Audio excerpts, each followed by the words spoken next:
аз съм Шаро Хекси, както сте видяли от изгодата на този клип, днес ще направя ревю на най-новият геймърски компютър на Acer, а именно Predator G6 710. И така хора, нека да започваме. И така, първото нещо хора, за което ще ви поговоря е за самата кутия, след това ще преминем и към хардуерът. Първо ще ви обясня какво може да намерите от предната част на кутията, след това ще ви покажа страничната и част и ще обясня малко за нейното охлаждане. И накрая ще преминем на най-задната част, където ще ви покажа портовете, които може би вече всички знаете. Най-отпред и най-отгоре може да видите турбобутонът, който служи за клокване на вашата машина мигновено при това. Отдолу може да видите Power бутонът, с който може да включите компютърът. Тук има едно много готино нещо, което е така съвсем леко може да го издърпате и може да видите, че вътре се намира DVD записвачката. Отдолу има едно абсолютно същото, само че то се отваря по малко по-различен начин, именно с едно натискане. Това е едно допълнително слотче за хард диск. Отдолу може да видите, че има две USB тройки портчета. Има и място за SD карта с памет. Също така има жак за микрофон, жак за слушалки. И долу имате една много готина екстра, където може да си сложите вашите слушалки, ако се чуете къде да го направите. Това нещо се изважда много лесно и се връща обратно много лесно, само с едно натискане и вече се едно го няма. И така, това е страничната част на компютъра, на която може да забележите логото на Predator. И както ви обещах преди малко, сега ще си поговорим и за самото охлаждане. За да може хора компютърът ви да не загрява, докато се наслаждавате на вашите любими игри, от Acer са разработили една система за охлаждане, която се казва Ice Tunnel. Тя позволява на предната и страничната част на компютъра да прониква хладен въздух, а през задната част да излиза топлият въздух. И по този начин хора ефективността на охлаждане е огромна. Това е задната част на компютъра. Ето това нещо служи като задръжка, с която може много лесно да вдигнете компютъра. Това тук е щепсела за захранването.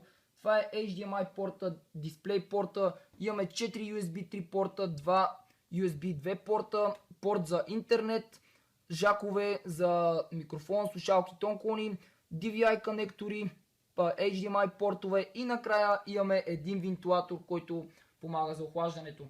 И така, ето че вече съм на компютъра, както може би сте забелязали, той е с операционна система Windows 10, което е нещо невероятно, особено за игрите, които ще излизат за бъдеще. Сега, както ви обещах, ще си поговорим малко за неговия хардуер, като ще започнем с хард дисковете. Той може да побере до 12 терабайта, в момента обаче на него има едва 5, които обаче мисля, че са ви предостатъчни за да свалите каквото си пожелаете. И сега да преминаваме към следващите неща, като да речем RAM памета. Той разполага с 64 гигабайта, 2133 МГц RAM памет, което мисля, че е нещо невероятно. Ще може да играете любимите си игри и да сте включили Google Chrome си с 1000 таба. И компютърът няма да ви забива, което е нещо уникално. Процесорът му е Intel Core i7 6700K с 8 ядра хора. С 8 ядра. Представете си каква машина е това. Просто ще може да си правите каквото си поискате и да играете любимите си игри без никакви проблеми. Защото и видеокартата му е невероятна, а именно Nvidia GeForce GTX 970. Който не знае, и аз съм със същата, нямам никакви проблеми с игрите, ще може да си кара този компютър всички игри без никакви проблеми. И сега хора, ще поговорим малко за едни софтуерни програми, които са включени към самия компютър, понеже знаете това е Predator G6 710. Та ще започнем с първата програма, която е Predator Sense. Това хора е софтуер, с който може много лесно да клоквате вашият процесор. Процесорът разполага с 3 мода, Turbo, Faster и Normal, като Turbo модът ви позволява да клокнете процесора до 110%, Faster мода до 105% и Normal мода до 95%. Ето тук вече може да следите и самата честота на процесора. Тук може да следите температурата на процесора и на системата и тук може да видите с каква скорост духат вентилаторите на процесора и на цялата система, като естествено много лесно може да увеличите скоростта само с едно кликване, ето тук на Full Speed. Вторият софтуер е Creative Sound Blaster, което е един софтуер, с който може да си променяте звука на компютъра, като може да го настройвате специално за First Person Shooter игрите, за филми, драйвинг симулации, Adventure и Action, Real-Time Strategy, което това мисля, че са тия стратегическите игри, като не мога да седя се за момента. Voice, което нямам идея какво е, това може би е да речеме за някакви TV шоута или някакви такива неща. Това е тук вече има някакви по-различни неща, като например може да си увеличавате баса, сараунда, който е много полезен, особено за FPS игрите, за да разберете точно откъде идват вашите опоненти. Имаме и още две настройки, които обаче аз не знам какви са. Също така имаме и още ето на тука, но аз понеже не съм много по звуците и особено по такива някакви ефекти, защото не искам да оплескам нещо, не разбирам много хора и затова не мога да ви обясня повече за тях. Това ще бъде всичко от това ревю. Надявам се компютъра да ви е харесал. Ако е така, може да харесате този клип, да оставите един коментар и да се абонирате за моят канал, за да не мислите всеки ден. Това е всичко от този клип. Чао, чао!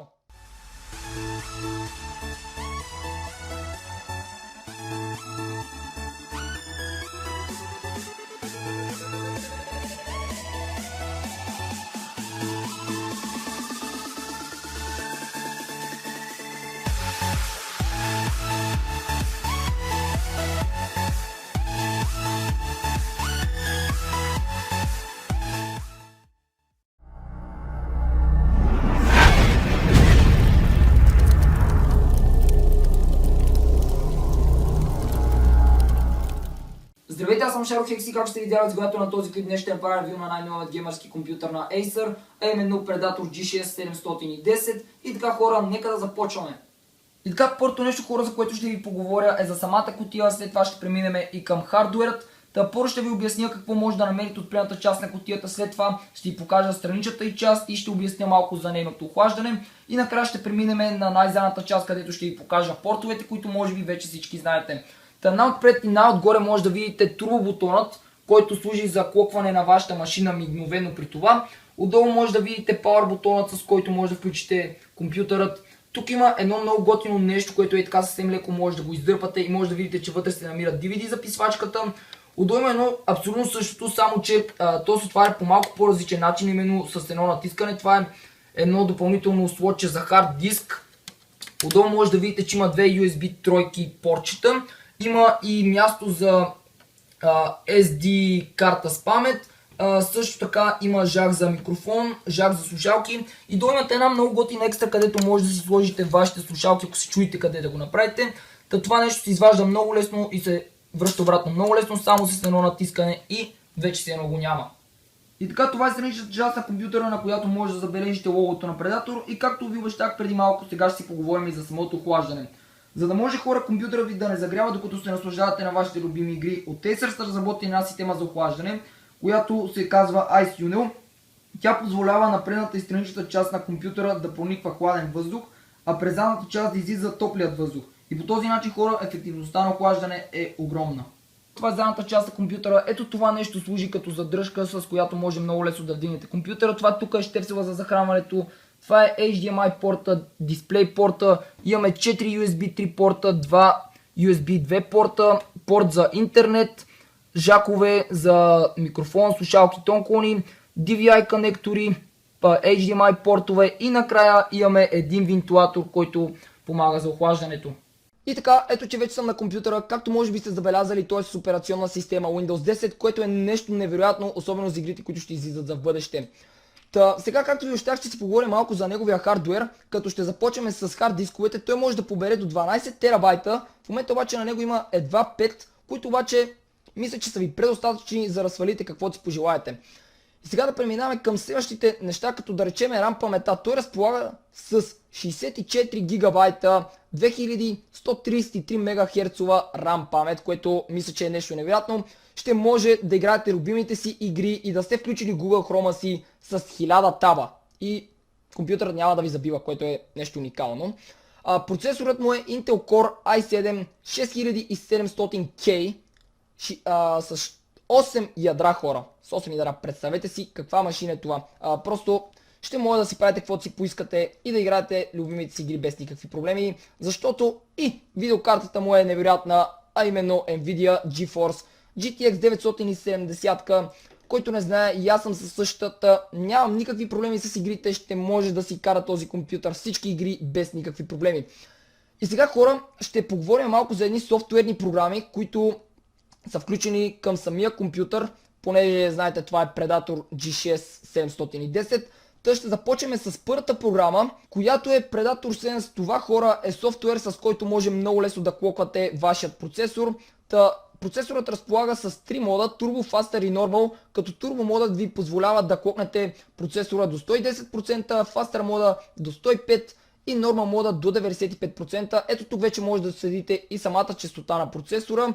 Тук може да следите температурата на процесора и на системата и тук може да видите с каква скорост духат вентилаторите на процесора и на цялата система, като естествено много лесно може да увеличите скоростта само с едно кликване, ето тук на Full Speed.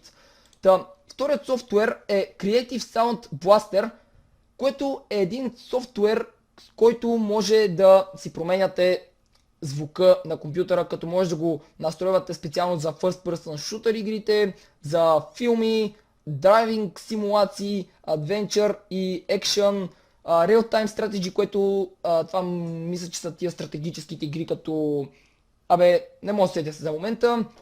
Voice, което нямам идея какво е, това може би е да речеме за някакви TV шоута или някакви такива неща.